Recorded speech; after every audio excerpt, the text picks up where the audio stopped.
You know, we have to keep that art form alive because it's the United States' major contribution to the world, in terms of art. We say both at the Arts Commission and at Visit Mississippi that we are the birthplace of America's music. The original blues started out being played with an acoustical guitar. You got Robert Johnson and Tommy Johnson and a whole lot of those guys back then. The next morph, if you will, of the blues came with the electric guitar. That's B.B. King and Howlin' Wolf and all the rest of those guys, Muddy Water.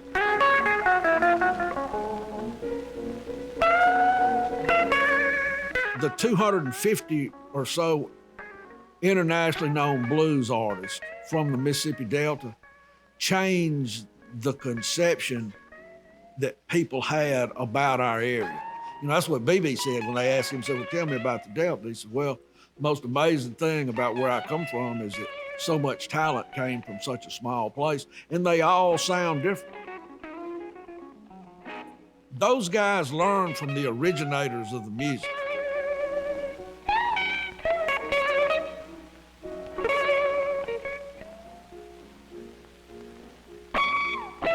Actually, I was born in a little town not too far from the Mississippi River, actually, Hollandale, Mississippi.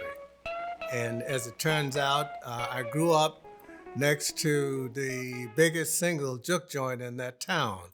That juke joint was across the road from my house. So I love to say that the blues rock me to sleep every Saturday night. Rock me, baby. Rock me all night long. When farming went from labor intensive to machinery and capital intensive, the music left here. 750,000 people left Mississippi going up 61 to the northern cities.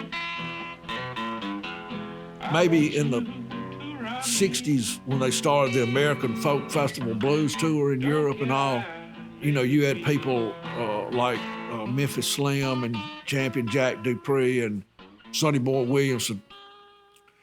They introduced the music to young British rock musicians.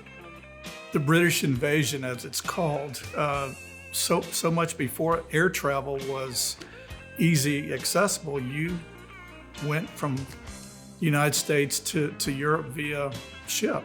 And so many artists that came through from the United States to the UK came through Liverpool. The music scene there was incredible, and the influence that we saw that Mississippi had on Liverpool, to include not just the famous Beatles, but the Rolling Stones and all the artists that came through the Cavern Club. The British are the ones who really woke us up in terms of what the music was all about. I think it was John Lennon asked Sullivan, said, they said, what do you want to see in America? And he said, Muddy Waters and Bo Diddley.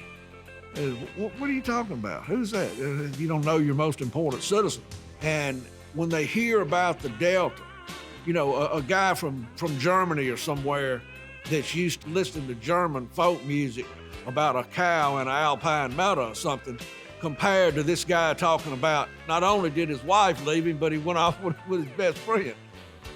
Women would give you the blues, a woman tell you that I love you and all that, and you go and find out she's loving somebody else. Well, you can't have nothing but the blues. The realness of the music is why it's the bedrock of so much other music.